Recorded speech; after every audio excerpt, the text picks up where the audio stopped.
Mendapat dukungan dari Partai Amanat Nasional dalam pemilihan wali kota Surakarta, hari ini Gibran bertemu dengan Zulkifli Hasan. Pasangan Gibran teguh dianggap mewakili kaum milenial dan dapat membangun kota Surakarta.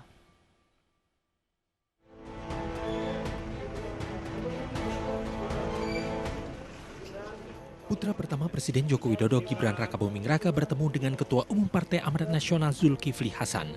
Pertemuan digelar di rumah dinas Zulkifli Hasan di Jalan Widya Karya, Kebayoran Baru, Jakarta Selatan. Sekitar pukul 14:18 waktu Indonesia Barat, Gibran beserta Teguh datang ke rumah dinas Zulhas. Pertemuan terkait dukungan Partai Amanat Nasional dalam pencalonan Gibran Rakabuming Raka dalam pemilihan wali kota Surakarta, Jawa Tengah. PAN memberikan dukungan kepada pasangan Gibran Rakabuming Raka dan Teguh Prakosa karena dianggap mewakili kaum milenial, serta karena pasangan Gibran Teguh dianggap dapat membangun kota Surakarta tanpa meninggalkan nilai tradisi dan merawat budaya lokal.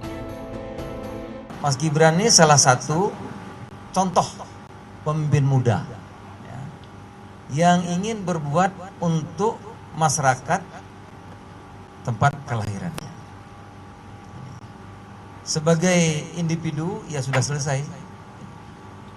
Prestasinya kita tahu, ada pemimpin perusahaan, sudah biasa ngurus orang, sudah biasa ngurus organisasi, pengusaha, sukses. Ya, pengalaman, walaupun muda pengalaman sudah banyak, saya akan mengikuti. Sebelum bertemu dengan Ketua Umum Partai Amanat Nasional Zulkifli Hasan, Gibran Rakabuming Raka juga mendatangi kantor DPP Partai Golkar di Jakarta Barat. Dari Jakarta, Tim Liputan iNews melaporkan. Rekomendasi PDI Perjuangan yang diberikan kepada Bobi Nasution dan Aulia Rahman untuk maju Pilwalkot Medan menuai protes. Sejumlah kader PDI Perjuangan Kota Medan pendukung Ahyar Nasution menolak duet Bobi dan Aulia karena dianggap bukan kader tulen PDI Perjuangan.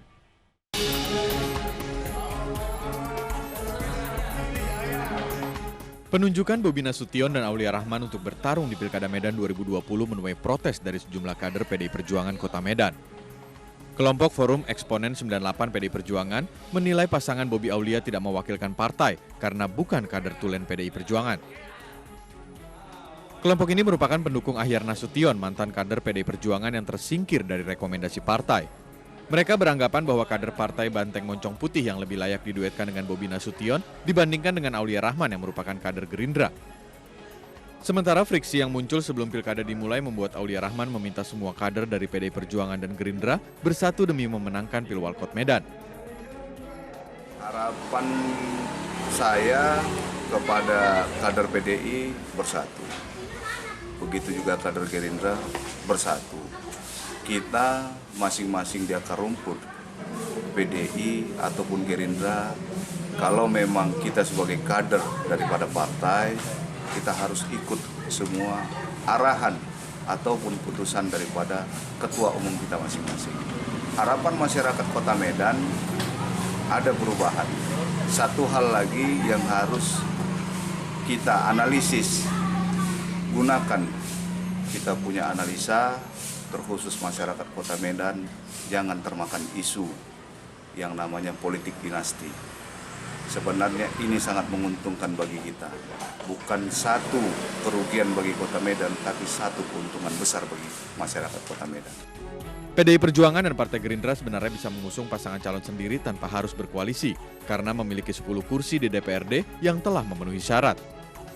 Namun kedua partai memilih berkoalisi dan mendapat dukungan dari sejumlah partai politik lain. Sementara PLT Wali Kota Medan Ahyar Nasution kemungkinan besar akan diusung PKS dan Partai Demokrat setelah dipecat sebagai anggota PDI Perjuangan. Dari Medan, Sumatera Utara, Said Ilham, iNews melaporkan. PDI Perjuangan telah mengeluarkan rekomendasi tahap 3 bagi bakal pasangan calon di Pilkada Serentak 2020. Sejumlah nama populer masuk dalam daftar, mulai dari menantu Presiden Joko Widodo Bobi Nasution hingga Atep Ahmad Rizal, mantan kapten tim sepak bola Persib Bandung. Partai Demokrasi Indonesia Perjuangan telah mengumumkan bakal calon kepala daerah yang mendapat rekomendasi untuk maju dalam Pilkada Serentak 2020 mendatang. Nama mantan Kapten Persib Bandung Atep Ahmad Rizal muncul sebagai bakal calon wakil Bupati Bandung mendampingi Yena Rohania Iskandar yang didapuk sebagai calon Bupati Bandung.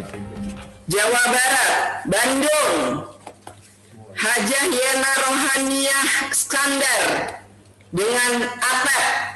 Atep adalah pesepak bola profesional Indonesia kelahiran Cianjur. Ia masih aktif bermain dan terakhir bergabung dengan klub PSKC Cimahi. Sepanjang karirnya Atep sempat bergabung dengan Persija Jakarta, kemudian pindah ke Persib Bandung. Selama bermain untuk Persib, Atep menjadi ikon bagi Bobotoh dengan julukan Lord Atep. Atep juga sempat menjadi gelandang andalan timnas Indonesia. Selain pasangan Yena Rohania Iskandar dan Atep Ahmad Rizal, PDI Perjuangan mengeluarkan rekomendasi untuk Bobi Nasution dan Aulia Rahman untuk Pilkada Kota Medan. Pasangan Muhammad dan Rahayu Saraswati yang merupakan keponakan Menteri Pertahanan Prabowo Subianto juga mendapat rekomendasi untuk Pilkada Kota Tangerang Selatan. Anak Pramono Anung juga mendapat rekomendasi untuk maju di Pilkada Kabupaten Kediri, yaitu Hanindito Himawan Pramono dan Dewi Maria Ulfa. Sementara pada pengumuman tahap kedua, PDI Perjuangan mengeluarkan rekomendasi untuk putra Presiden Joko Widodo, Gibran Rakabuming Raka, yang berpasangan dengan Teguh Prakosa di Pilkada Surakarta. Tim Liputan iNews melaporkan. Pemirsa, apa yang memotivasi pesepak bola nasional Atep Rizal Ahmad bertarung di Pilkada Kabupaten Bandung? Kami akan tanyakan langsung dengan Kang Atep dan juga membahas bersama pengamat politik Muhammad Kodari. Selamat sore Kang Atep, selamat sore Mas Kodari. Selamat sore. Selamat sore. Baik, saya ke Kang Atep terlebih dahulu. Kang Atep, motivasinya apa? Berarti sudah siap gantung sepatu? Yang pertama saya klarifikasi dulu ya, Mbak, itu namanya tidak Atep Ahmad Rizal tapi namanya Atep aja. Oh, namanya Atep aja, baik Kak. Iya, sependek itu dan sesimpel itulah gitu. Oke, motivasinya apa nih Kang Atep? Ya tentunya masuknya saya ke dunia politik memang bukan tanpa alasan ya. Saya sebagai mantan pemain Persib ataupun mantan pemain tim nasional dan sekarang harus mendampingi Bu Yena. Tentunya bukan karena saya populer juga di Jawa Barat, tetapi betul-betul saya ingin memberikan pengabdian lebih, terutama kepada Kabupaten Bandung, karena memang saya juga banyak bermain di situ dengan Persibnya gitu. Baik, Kang Atep akhirnya memutuskan untuk menjawab panggilan berbakti kepada negara dengan mencalonkan diri di Pilkada Kabupaten Bandung nih Kang Atep. Memangnya melihat sejauh ini seperti apa? Apakah Kang Atep gregetan dengan kondisi Kabupaten Bandung atau bagaimana Kang Atep? Ya, salah satunya itu ya. Salah satunya itu karena kita tahu Kabupaten Bandung ini wilayahnya sangat luas dan tentu masyarakatnya juga menginginkan pemimpin baru karena hampir 15 atau 20 tahun dipimpin oleh satu dinasti ya. Artinya ini momen yang bagus dan kenapa saya menawarkan diri untuk menjadi wakil bupati di kabupaten. Kang Atep, ini kan ketika terjun ke dunia politik tentu akan berimplikasi pada karir Kang Atep juga di dunia sepak bola Kang Atep. Artinya hitung-hitungan seperti itu, apakah sudah Kang Atep betul-betul pikirkan nantinya konsekuensinya seperti apa Kang Atep? Ya tentu ini sudah saya pikirkan dengan matang ya, bahwa konsekuensinya kalau saya maju tentunya saya harus gantung sepatu. Dan ini sudah saya diskusikan juga dengan keluarga, dengan orang tua, bahwa memang keputusannya harus seperti itu. Dan mereka menyerahkan sepenuhnya kepada saya, bahwa saya diminta fokus saja di pemilihan ini, karena memang itu salah satu keinginan saya. Baik, di Kabupaten Bandung sendiri tadi Kang Atep bilang sudah 15-20 tahun ini dipimpin oleh dinasti yang sama. Sejauh ini apa sih hal atau poin yang ingin paling Kang Atep perbaiki di Kabupaten Bandung sampai akhirnya menjawab panggilan untuk jadi calon wakil bupati? Ya, tentunya ada beberapa hal yang sampai sekarang belum sepenuhnya bagus ya yang dipimpin oleh kepemimpinan sekarang. Salah satunya infrastruktur, kesehatan, pendidikan, dan tentunya saya sih menyoroti bahwa Kabupaten Bandung ini mempunyai potensi yang besar dalam hal olahraga terutama sepak bola. Karena selama ini kita tahu kabupaten ini memiliki stadion yang besar, yang megah, bertaraf internasional, tetapi hanya menjadi penonton saja di rumah sendiri. Gitu. Nah, itu salah satu yang menjadi keinginan saya agar sikapnya ini dibangkitkan lagi sehingga satu level dengan tim-tim Liga 1. Baik, baik. Saya ingin ke Mas Kodari. Mas Kodari, fenomena public figure termasuk atlet terjun ke dunia politik ini Anda melihatnya seperti apa, Mas Kodari? Apakah ini karena memang karena COVID ini tidak sulit untuk sosialisasi, kemudian cari jalan pintas dengan mencari figur yang memang sudah populer? Ya, fenomena selebriti ya, secara garis besar ya. Entah di dalamnya itu bintang film, penyanyi, olahragawan, terjun ke pilkada itu sebetulnya bukan karena COVID saja. Sebelum ini kan kita juga sudah tahu ada artis-artis yang maju calon wali kota, calon wakil wali kota dan seterusnya. Jadi ada nama Rano Karno, ada nama Dede Yusuf ya. Jadi bukan fenomena baru sebetulnya, itu pertama. Yang kedua, kalau saya lihat kemunculan Kang Atep di Kabupaten Bandung ini memang tidak lepas dari konstelasi pilkada yang sudah terbentuk pada saat ini. Pertama tadi disebut ya bahwa Kabupaten Bandung ini dipimpin oleh dinasti Obar Sobarna, yaitu Obar Sobarna menjadi Bupati Kabupaten Bandung 2 periode, kemudian disusul oleh menantunya 2 periode, dan sekarang anaknya Pak Obar yang notabene adalah istri petahana Dadang Nasir itu kemudian maju begitu. Jadi karena ini adalah sebuah dinasti politik, notabene memang sudah sangat dikenal oleh masyarakat di Kabupaten Bandung. Yang kedua, pasangan yang satu lagi, Dadang Supriyatna, itu menggandeng Sahrul Gunawan, yang juga kita kenal sebagai artis begitu. Jadi saya kira memang ada asumsi bahwa untuk melawan nama-nama yang sudah populer ini diperlukan semacam katakanlah nama yang populer juga untuk mengatrol ya nama calon wali kota yang sekarang ini didampingi oleh Kang Atep ya, kalau nggak salah namanya Bu Yena ya. Saya pribadi pernah survei di Kabupaten Bandung, jadi tidak bisa mengatakan dengan persis tingkat pengenalan Bu Yena itu apakah sudah tinggi atau belum begitu. Tetapi kalau bicara dari kacamata Jakarta, saya tentunya bisa mengatakan bahwa Bu Yena itu relatif belum terlalu terdengar begitu ya.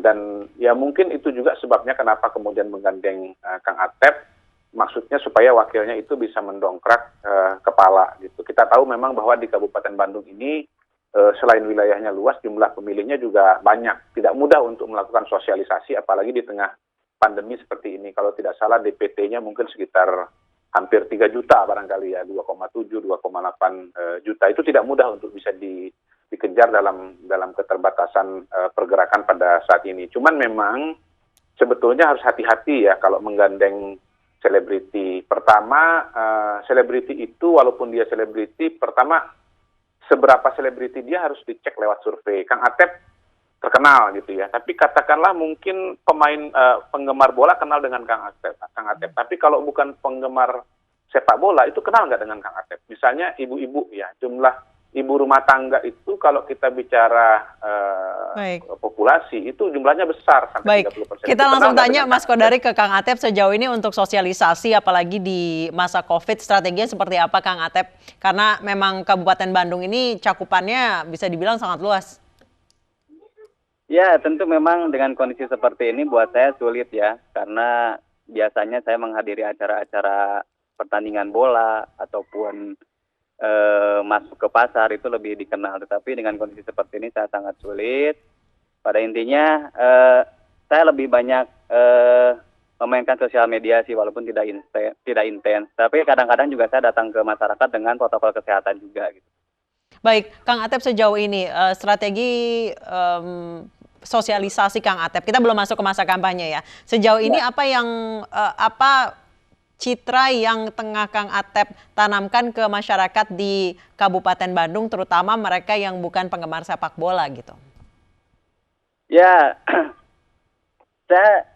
tentu saya punya background baik ya di Persib dan saya juga mendapat sambutan baik juga di masyarakat karena memang saya somea, saya juga baik terhadap siapapun, artinya menyapa. Dan yang itu yang saya lakukan sekarang ketika ketemu dengan masyarakat di kabupaten.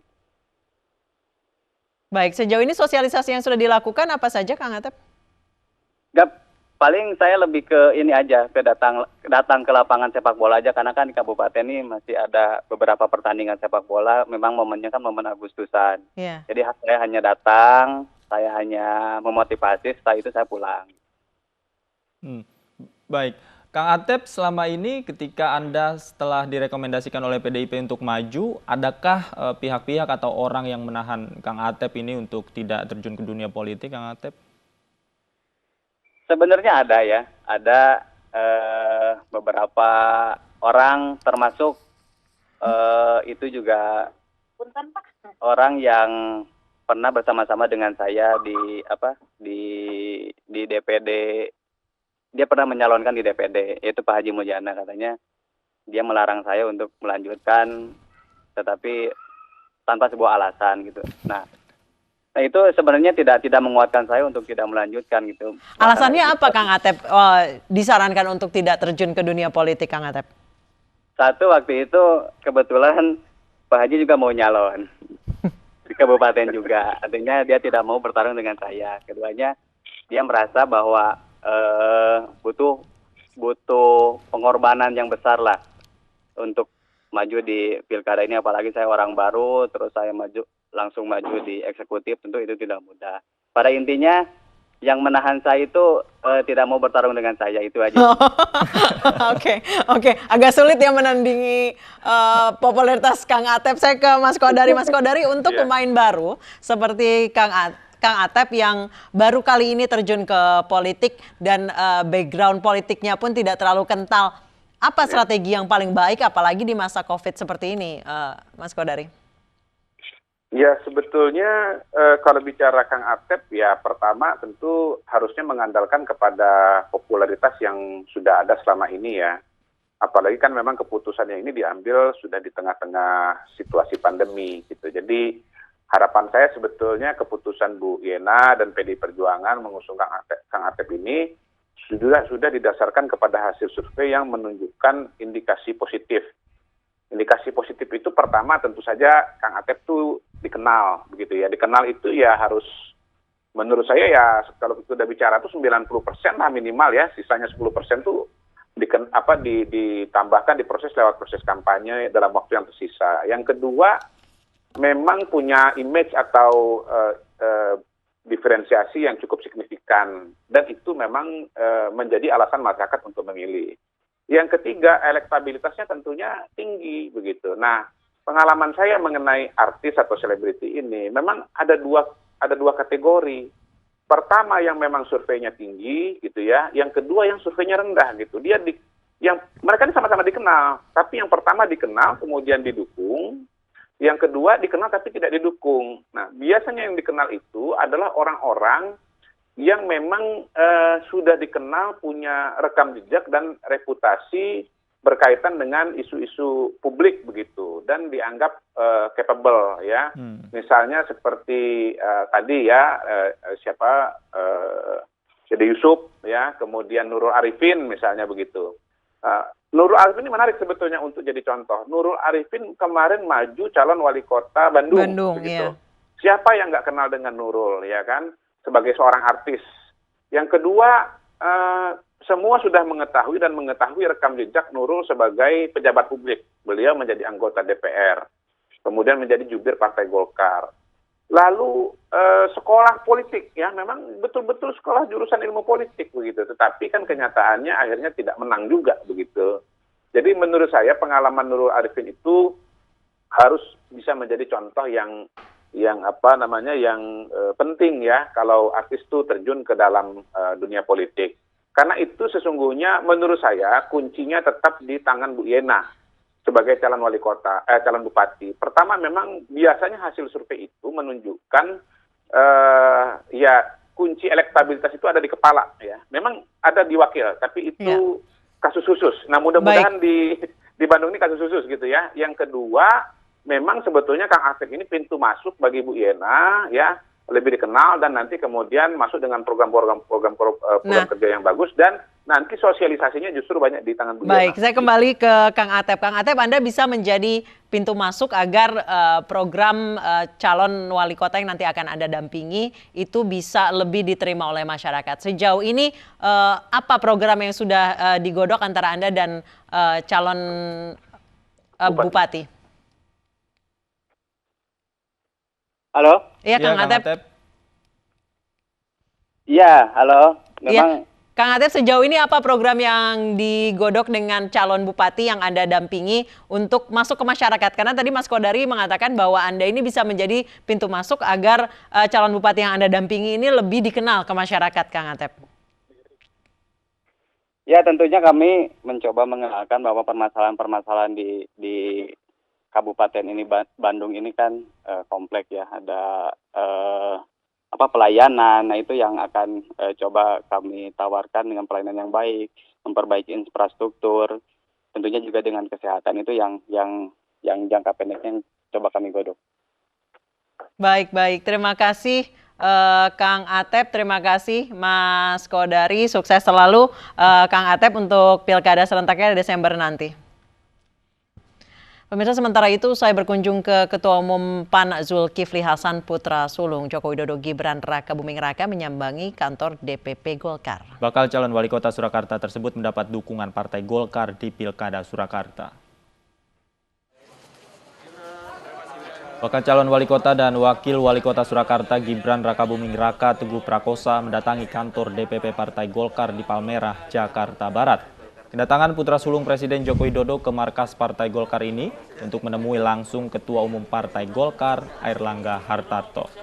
Golkar menyampaikan dukungannya pada Gibran Teguh dalam kontestasi Pilwalkot Surakarta.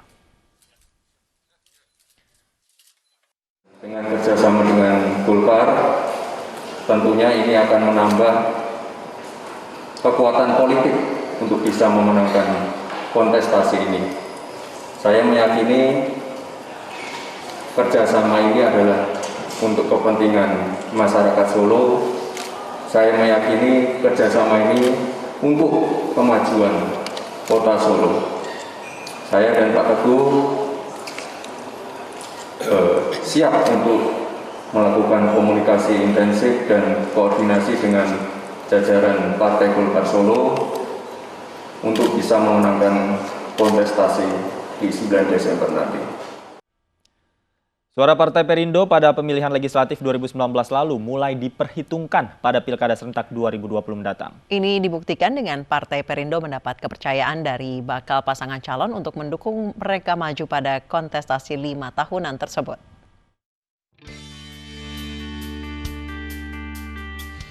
Kota Manado, Sulawesi Utara mulai bersiap jelang kontestasi pemilihan kepala daerah serentak 2020.